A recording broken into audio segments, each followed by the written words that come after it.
আমার প্রিয় ছাত্রছাত্রীরা, ওয়েলকাম টু আরএস টিউটোরিয়াল। আজ আমরা ত্রৈরাশিক চ্যাপ্টারের পেজ নাম্বার 100 এর কোষে দেখি 10.1 অঙ্কগুলো করব। তো দেখো শুরু করি। 1 অঙ্কটা কি বলেছে? বলেছে আজ আমার বাবা 390 টাকায় 15 কিগ্রা চাল কিনে এনেছে। যদি 17 কিগ্রা একই রকমের চাল কিনতেন তবে বাবা কত টাকা খরচ করতেন, তা ত্রৈরাশিক পদ্ধতিতে হিসাব করে লিখতে বলেছে। তো এই অঙ্কগুলো করতে গেলে দেখো বলেছে 390 টাকার চাল কিনেছে, 15 কিগ্রা চাল কিনে এনেছে, তাই তো? তো কিটা চেয়েছে আমাদের? 17 কিগ্রা একই রকমের চাল কিনতে তবে বাবা কত টাকা খরচ করতেন। তো টাকাটা চেয়েছে, মানে কি চালের দামটা চেয়েছে। তো যেটা চাইবে সেটা দেখো, যেটা চাইবে সেটা এই সাইডে লিখে দিতে হবে। চালের দামটা চেয়েছে, চালের দাম, ব্র্যাকেটে কি লিখবো? টাকা। আর এই সাইডে কি লিখে নেবো তাহলে? চালের পরিমাণ, চালের পরিমাণ, ব্র্যাকেটে লিখবো কিগ্রা, এর এককটা কিগ্রা। তো দেখো কি কি বলেছে। 390 টাকায় 15 কিগ্রা চাল কিনেছে।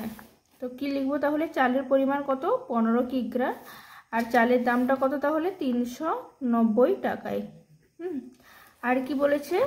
যদি 17 কিগ্রা একই রকমের চাল কিনতেন, তো 17 কিগ্রা চালের দামটা চেয়েছে। তো এখানে লিখে দিলাম 17 কিগ্রা। তো চালের দাম কত? এই হচ্ছে ব্যাপার। তো দেখো এখানে আমাদের একটা ছোট্ট জিনিস মাথায় রাখতে হবে যে 15 কিগ্রা চালের দাম যদি 390 টাকা হয়, তাহলে 17 কিগ্রা চালের দাম বেশি হবে, মানে 390-এর তুলনায় বেশি হবে নাকি কমে যাবে? তো আমরা সবাই জানি যেহেতু চালের পরিমাণটা বাড়বে সেহেতু চালের দামটাও বাড়বে, তাই তো? তার মানে কি এটা হলো দুটোই বাড়ছে, অর্থাৎ এটা সরল সম্পর্ক হবে। আর যদি এটা একটা যদি বাড়ে, মানে ধরো সাপোজ যদি এখানে 17 আছে, মানে 15 থেকে 17 হলো, এটা বাড়ছে, আর এটা যদি কমে যেত তাহলে কিন্তু এটা ব্যস্ত সম্পর্ক হতো। তো ব্যস্ত সম্পর্কে অঙ্কগুলো পরে আসছি, আপাতত এটা সরল সম্পর্ক হবে। তো আমি লিখে দেবো অতএব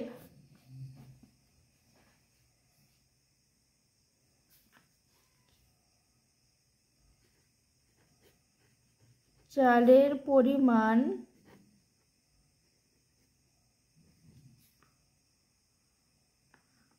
ও চালের দাম সরল সম্পর্কে আছে। তো যেহেতু এটা সরল সম্পর্কে আছে, আমি এখানে সমানুপাতিকটা লিখে দিই। এটাতে হবে 15:17 390 জিজ্ঞাসা চিহ্নটা দিয়ে দিলাম। এই জিনিসটা করে নেবে। অতএব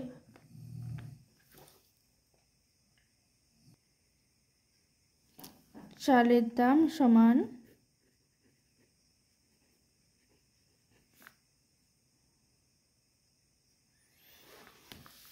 চালের দাম সমান কি হয়ে যাবে? দেখো যেটা এখানে আছে সেটা ইন্টু 390 ইন্টু এই জিনিসটা কি হবে? সরল সম্পর্ক হলে উল্টে যাবে, এটা মাথায় রাখবে সবসময়। সরল সম্পর্ক অর্থাৎ উল্টে যাবে। তো এটা 15 আর নিচে 17 আছে, তো আমি লিখব উপরে 17 নিচে 15, ব্যাস তাহলেই হয়ে গেল। কাটাকাটিটা করে দিলে উত্তরটা বেরিয়ে যাবে।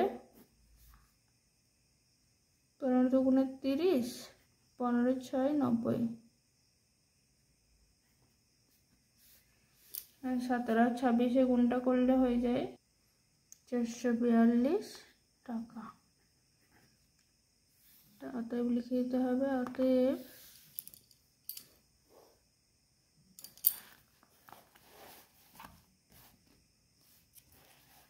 সতেরো কিগ্রা একই রকমের চাল কিনতে বাবা 442 টাকা খরচ করতেন।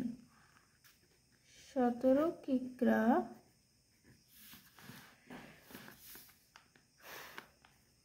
চাল কিনতে বাবা 442 টাকা খরচ করতেন।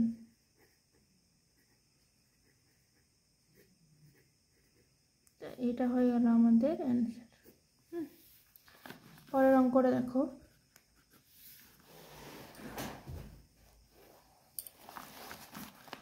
বলেছে ভেঙ্কট মামা 20 মিটার ছিট কাপড়ে একই মাপের 4টি জামা তৈরি করবেন। একই রকমের 12টি জামা তৈরি করতে হলে ভেঙ্কট মামাকে কত মিটার ছিট কাপড় কিনে দিতে হবে।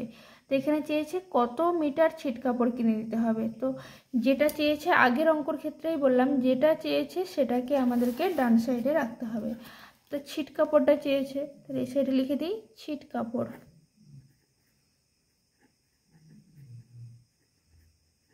ব্র্যাকেটে কি লিখব, ছিট কাপড়ের একক হচ্ছে মিটার। বাকি আর কি পড়ে রইল, 4টি জামা তৈরি করবেন। তো জামা জামা ব্র্যাকেটে হয়ে যাবে টি।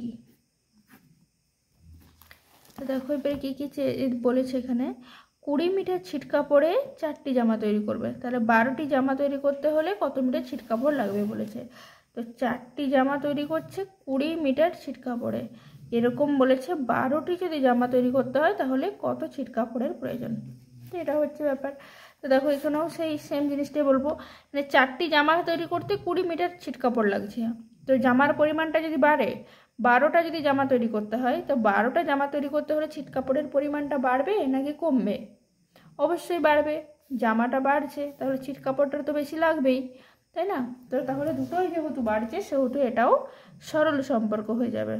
তো লিখতে হবে অতএব জামা ও ছিট কাপড়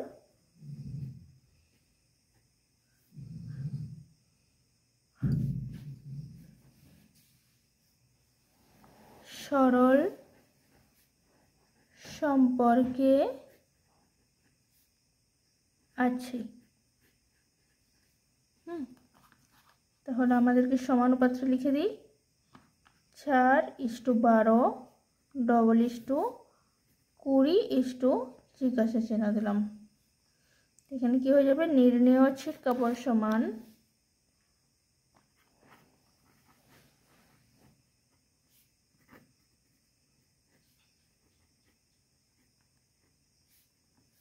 আগেই বলেছি এখানে যেটা আছে সেটা লিখে দিতে হবে ইন্টু, যেহেতু এটা সরল সম্পর্ক সেহেতু 4 আর 12 নিচে আসে না, তো 12টা হয়ে যাবে উপরে, 4টা হয়ে যাবে নিচে। ঠিক আছে, কাটাকাটি করলে হয় 4 5 20, 12 5 60।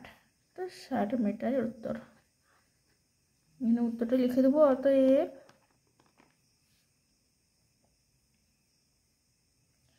ভেঙ্কট মামাকে 60 মিটার ছিট কাপড় কিনে দিতে হবে।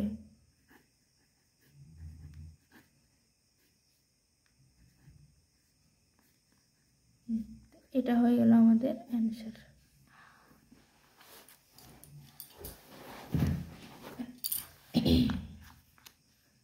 তারপরের অঙ্কটা দেখো, বলেছে বকুলতলা গ্রামে একটি পুকুর কাটতে 30 জন লোকের 15 দিন সময় লেগেছে। যদি 25 জন লোক ওই পুকুর কাটতো তবে কত দিনে কাজ শেষ করতে পারত। এটাও একই রকমের হবে, কি চেয়েছে আগে দেখে নিতে হবে, তবে কত দিনে কাজটি শেষ করতো। তো দিনটা ডান সাইডে হবে, লিখব সময় ব্র্যাকেটে দিন। আর কি আছে, জন লোক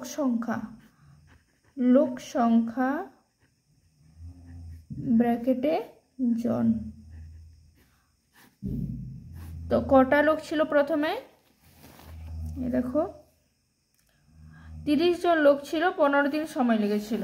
তো এখানে লিখে দিই 30 জন লোকের 15 দিন সময় লেগেছিল। আর কি বলেছে 25 জন লোক, তো 25 জন লোক যদি হয় তবে কত দিন সময় লাগবে। দেখো তাহলে বলেছে 30 জন লোকে একটা খাল কাটতে যদি 15 দিন সময় লাগে, তো 25 জন লোকের ওই খালটা কাটতে সময়টা বেশি দিন লাগবে নাকি কম দিন লাগবে। তো অবশ্যই লোক সংখ্যাটা কমে যাচ্ছে, মানে তো সময়টা বেশি লাগবে, তাই না? লোক সংখ্যা কমে যাচ্ছে, ওই খালটা কাটার জন্য লোকটা যদি কমে যায় তাহলে সময়টা বেশি লাগবে। তো এক্ষেত্রে কি হচ্ছে, একটা কমছে আর একটা বাড়ছে, তাই জন্য এটা হয়ে যাবে ব্যস্ত সম্পর্ক। তো লিখে দেবো অতএব লোক সংখ্যা ও সময় ব্যস্ত সম্পর্কে আছে।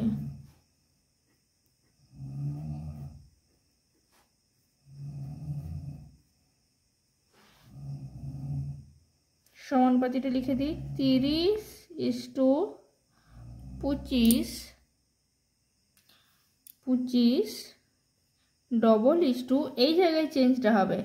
আগেটা কি হয়েছিল 15 জিজ্ঞাসা চিহ্ন ছিল, এখন কি হয়েছে আগে জিজ্ঞাসা চিহ্নটা হবে, এটা ডবল হবে, এটা আগে জিজ্ঞাসা চিহ্ন তারপরে 15টা হবে। ব্যস্ত সম্পর্কের এটাই পার্থক্য। অতএব নির্ণেয় সময় সমান আগেরটার মতোই 15 ইন্টু এখানটায় কি হয়ে যাবে, সরল সম্পর্কে কি হয়েছিল উল্টে যাচ্ছিল না, ওপরে 25 হতো আর নিচে 30 হয়ে যেত। এখন কি হবে, যেমন আছে সেরকম রেখে দিতে, ব্যস্ত সম্পর্কে যেমন আছে সেরকমই রেখে দিতে হবে 30/25। সরল সম্পর্কে উল্টে যাবে, ব্যস্ত সম্পর্কে একই থাকবে। এটা হচ্ছে ব্যাপার। 5 6 30, 5 5 25, 5 3 15 সমান হয়ে গেল 6 3 18 দিন।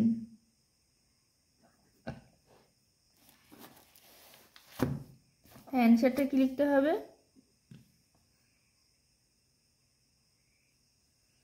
তবে কত দিনে কাজ শেষ করতে পারত। তো লিখতে হবে অতএব 18 দিনে কাজ শেষ করতে পারত। এইটা আমাদের হয়ে গেল অ্যান্সার। তারপরের অঙ্কটা দেখ, চারেরটা বলেছে কাকিমা ঘন্টায় 40 কিমি বেগে গাড়ি চালিয়ে 5 ঘন্টায় মামার বাড়ি পৌঁছে গেলেন। তিনি যদি ঘন্টায় 50 কিমি বেগে গাড়ি চালাতেন তবে মামার বাড়ি পৌঁছাতে কত সময় লাগতো। তাহলে কি বলেছে 40 কিমি বেগে গাড়ি চালাচ্ছে ঘন্টায়, অর্থাৎ কি এটা গতিবেগটা। তো গতিবেগটা কি দেওয়া আছে 40 কিমি/আওয়ার, আর আছে 5 ঘন্টা, এটা সময়টা। কি চেয়েছে দেখো, সময়টাই চেয়েছে, পৌঁছাতে কত সময় লাগতো। তো আমি দেখো এই সাইডে লিখব সময় ব্র্যাকেটে ঘন্টা, আর এদিকে লিখবো গতিবেগ। গতিবেগের একক কি দেওয়া আছে কিমি/ঘন্টা। প্রথমেতে কতই যাচ্ছে 40 কিমি বেগে গাড়িটা চালাচ্ছে, পৌঁছাতে সময় লেগেছে 5 ঘন্টা। আর তারপরে কি করছে, তিনি যদি ঘন্টায় 50 কিমি বেগে গাড়ি চালাতেন, তো এটা যদি 50 হতো তবে কতটা সময় লাগতো হিসাব করতে বলেছে। এটা 40 কিমি বেগে যদি 5 ঘন্টা সময় লাগতো, 50 কিমি বেগে তাহলে কম সময় লাগতো, তাই তো। গতিবেগটা আমরা বাড়িয়ে দিলে 50 কিমি বেগে যদি গাড়িটা চালাই তাহলে তো তার সময়টা তো কম লাগবে। অর্থাৎ কি হচ্ছে, এখানে গতিবেগটা বাড়ছে আর সময়টা কমছে, দুটো বিপরীত হচ্ছে, অর্থাৎ এটা ব্যস্ত সম্পর্ক। তাই লিখে দেবো অতএব গতিবেগ ও সময় এর মধ্যে ব্যস্ত সম্পর্ক।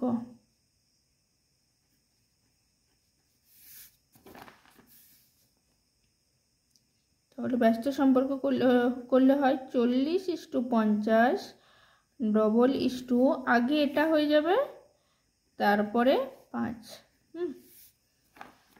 অতএব নির্ণেয় সময় সমান 5 ইন্টু, এটা উল্টে যাবে, এই একই থাকবে, সরল সম্পর্ক হলে উল্টে যায়, ব্যস্ত সম্পর্ক মানে একই থাকবে। তো 40/50, ঠিক আছে। তো এইটা আমি একটা শর্টকাট দেখে রেখেছিলাম, তোমাদের এটা এখানে একটা ডাউট হতে পারে যারা আরও ডিটেলসে জানতে চাইছো যে তাই তো এরকম জাস্ট বলে দিল যে এটা একই থাকলো বা এটা উল্টে গেল, তো এটা কেন হচ্ছে এরকম।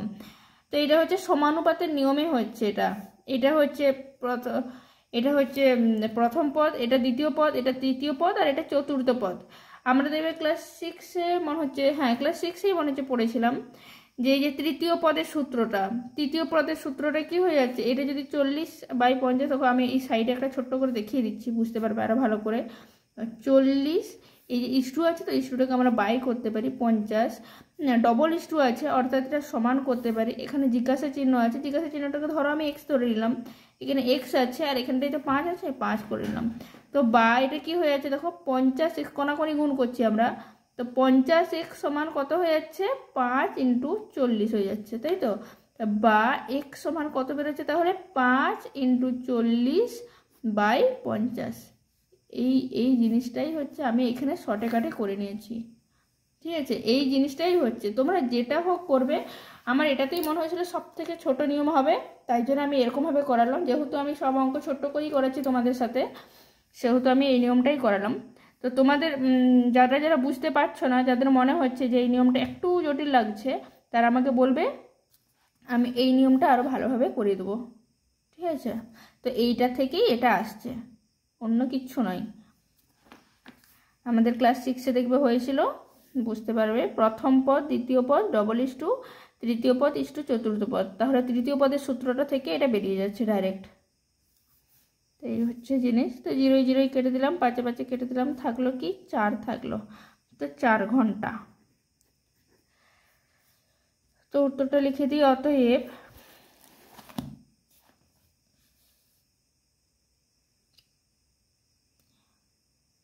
কাকিমার মামার বাড়ি পৌঁছাতে 4 ঘন্টা সময় লাগতো। এখানে লিখে দিই, অতএব কাকিমার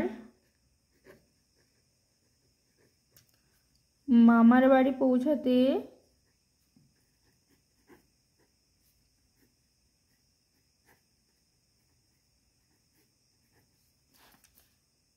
4 ঘন্টা সময় লাগতো। তো এই হয়ে গেল আমাদের অ্যান্সার। তারপরে 5-এরটা দেখো,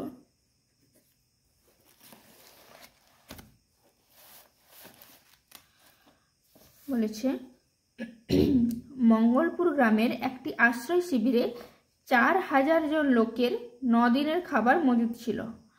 3 দিন পরে 1000 জন লোক অন্য জায়গায় চলে গেলেন। যারা রয়ে গেলেন অবশিষ্ট খাবারে তাদের আর কতদিন চলবে, ত্রৈরাসিক পদ্ধতিতে হিসাব করি। অঙ্কটা খুবই ইম্পর্টেন্ট অঙ্ক, দাগ দিয়ে রাখতে পারো। তো এখানে বলেছে দেখো, যারা রয়ে গেলেন অবশিষ্ট খাবারে তাদের আর কত দিন চলবে। তো দিনটা বার করতে বলেছে।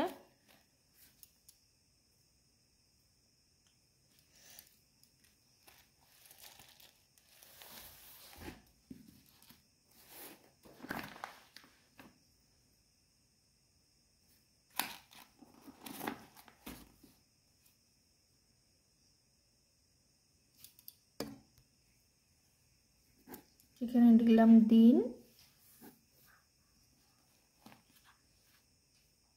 এখানে লিখলাম লোক সংখ্যা,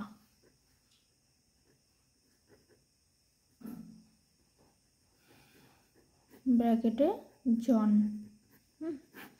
তাহলে কতজন লোক আছে একটা আশ্রয় শিবিরে, 4000 জন। এই দেখো 4000 জন লোকের 9 দিনের খাবার মজুদ ছিল। এবারে বলেছে 3 দিন পরে 1000 জন লোক অন্যত্র চলে গেল। তাহলে বাকি খাবার এখন আর কত রয়েছে, তাহলে 4000 জন লোকের 9 - 3, তাই তো। তাহলে 4000 জন লোকের বাকি আর কত দিনের খাবারটা পড়ে রইল, 9 দিনের মধ্যে 3 দিনের খাবার ওরা খেয়ে নিয়েছে, 3 দিন পরের কথা হচ্ছে এখানে। তো 9 - 3 অর্থাৎ 6 দিন, 6 দিনের কথাটি হচ্ছে। তো 6 দিনে 4000 জন লোকের আর 6 দিনের খাবারটি আর বাকি রইল। তো এখন কি করছে, এখন ওই সময় 1000 জন লোক অন্য জায়গায় চলে গেল, তাহলে এখন পড়ে রইল কতজন, তাহলে 4000 মাইনাস 1000 সমান 3000 জন লোকের আর কতদিন চলবে ওই খাবারটি।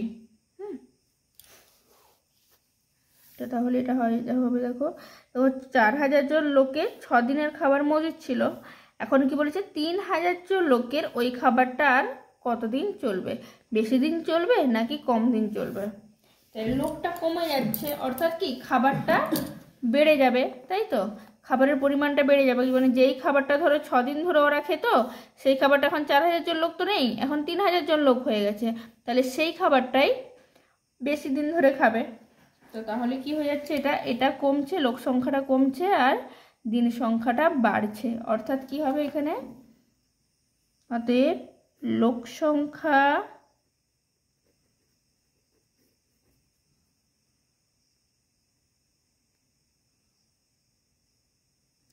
বাড়লে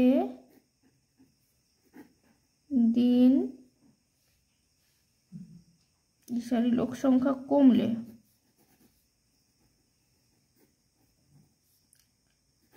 দিন সংখ্যা বাড়বে, অর্থাৎ লোক সংখ্যা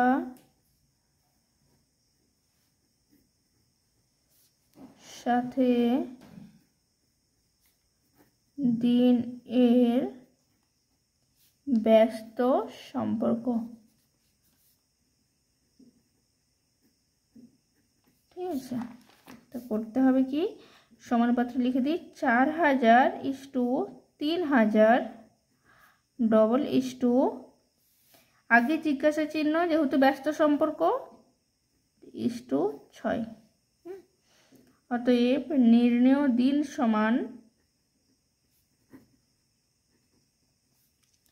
6 ইন্টু, যেহেতু ব্যস্ত সম্পর্ক সেহেতু যেরকম আছে সেরকমই থেকে যাবে, 4000/3000। শূন্যগুলো কেটে নিলাম, 3 2 6 হয়ে গেল, 4 2 8 হয়ে গেল, তো হয়ে গেল 8 দিন। তো অ্যান্সারটা লিখে দিই, অতএব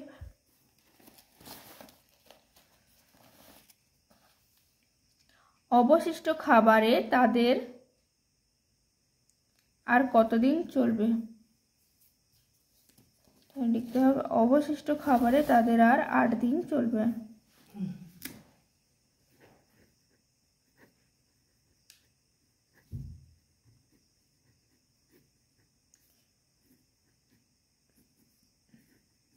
তাদের আর 8 দিন চলবে।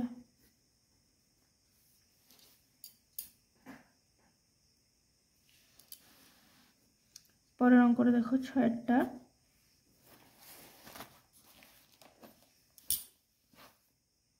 নসিবপুর গ্রামের একটি খামারের 42 জন সদস্য 24 দিনে খামারের সমস্ত জমি চাষ করতে পারেন, কিন্তু চাষের মরশুমে 6 জন সদস্য হঠাৎ অসুস্থ হয়ে পড়েন।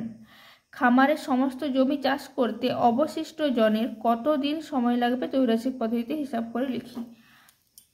তো এখানে দেখো কিটা চেয়েছে, কত দিন সময় লাগবে, দিনটা চেয়েছে,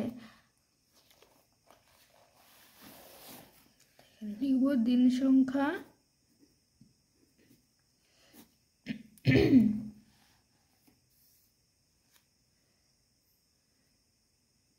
আর সদস্য ব্র্যাকেটে জন।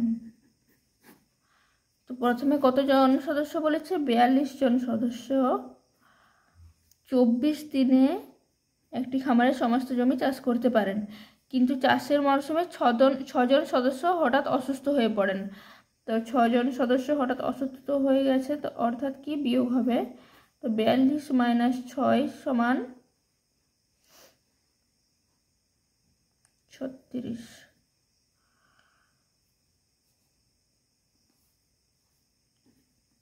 কতদিন সময় লাগবে, এখানে দেখো 42 জন সদস্যের 24 দিন কাজটা করতে সময় লাগতো, চাষ করতে সময় লাগতো। কিন্তু এখন কি বলেছে, 42 জন সদস্য কিন্তু আর নেই, এখন আছে কতজন, 36 জন সদস্য আছে। তাহলে 36 জন সদস্যের ওই জমিটা চাষ করতে বেশি দিন সময় লাগবে নাকি কম দিন সময় লাগবে? অবশ্যই বেশি দিন সময় লাগবে। জনটা কমে গেছে, সদস্যটা কমে গেছে, তাহলে দিনটা তো বেশি লাগবেই, না হলে জমিটা চাষ হবে কি করে? জমির পরিমাণটা তো কমে যায়নি, জমির পরিমাণটা তো একই আছে। অর্থাৎ কি, একটা কমছে আর একটা বাড়ছে, মানে ব্যস্ত সম্পর্ক হবে। লিখে দেবো অতএব সদস্য সংখ্যা কমলে দিন সংখ্যা বাড়বে। অর্থাৎ এখানে সদস্য সংখ্যা ও দিন সংখ্যা ব্যস্ত সমানুপাতে আছে, সমানুপাতে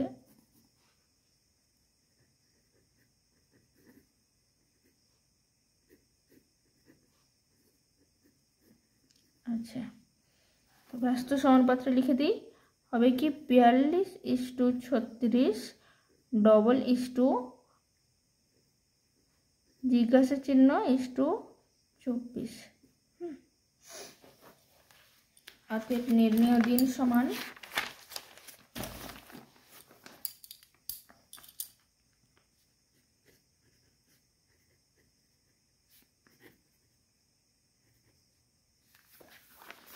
নির্ণেয় দিন সমান কি হয়ে যাবে, যে 24 × 42/36, 24 × 42/36। দেখো 6 × 7 = 42, 6 × 6 = 36, 6 × 4 = 24, তার 4 × 7 হয়ে গেল 28 দিন। এটাই উত্তর। দেখো এখানে উত্তরটা লিখে দেবো, খামারের সমস্ত জমি চাষ করতে অবশিষ্ট জনের কত দিন সময় লাগবে? এই খামারের সমস্ত জমি চাষ করতে, অতএব খামারের সমস্ত জমি চাষ করতে 28 দিন সময় লাগবে। তো এই হয়ে গেল 6 এর অঙ্কটা। এরপর দেখো 7 এর অঙ্কটা।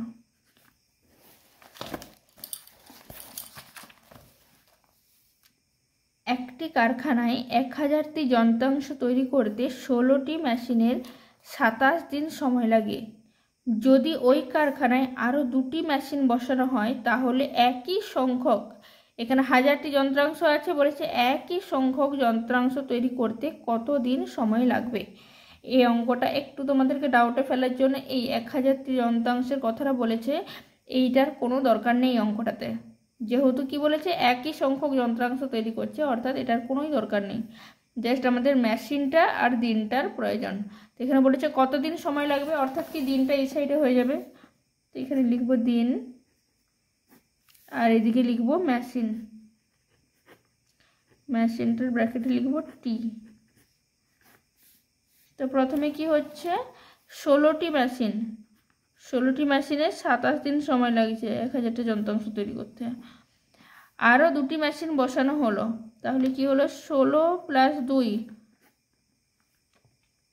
অর্থাৎ 18টি মেশিনের কত দিনের সময় লাগবে? তাহলে কি হচ্ছে, 16টি মেশিন দিয়ে 27 দিন সময় লাগছে, 18টা মেশিন যদি বসাই, তো 18টা মেশিন দিয়ে তাহলে অনেক কম দিনেই ওই যন্ত্রাংশটা তৈরি করা যাবে, তাই তো? মেশিনের পরিমাণটা বাড়ছে, তাহলে সময়টা কমে যাবে, কাজটা বেশি বেশি করা হবে, তাই তো? তাহলে এখানে লিখব অতএব মেশিন এর মেশিনের পরিমাণ বা মেশিনের সংখ্যা লিখে দিই, মেশিনের সংখ্যা বাড়লে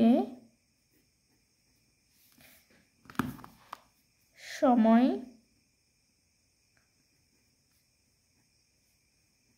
কমবে, অর্থাৎ মেশিন এর সাথে দিনের ব্যস্ত সম্পর্ক।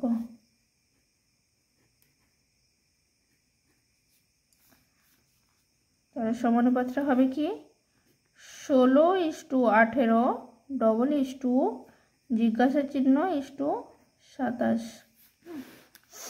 অতএব নির্ণেয় দিন সমান কি হয়ে যাবে এখানে 27 ইন্টু 16/18 একই রকমের থাকবে, উল্টাবে না। 16/18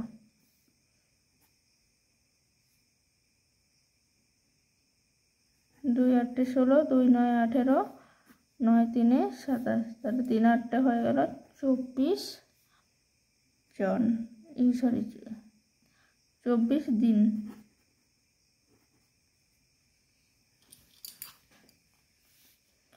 অতএব এবার উত্তরটা লিখে দিতে হবে।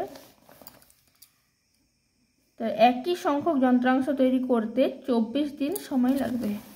অতএব একই সংখ্যক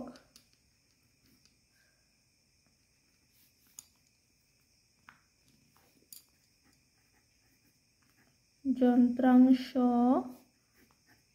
তৈরি করতে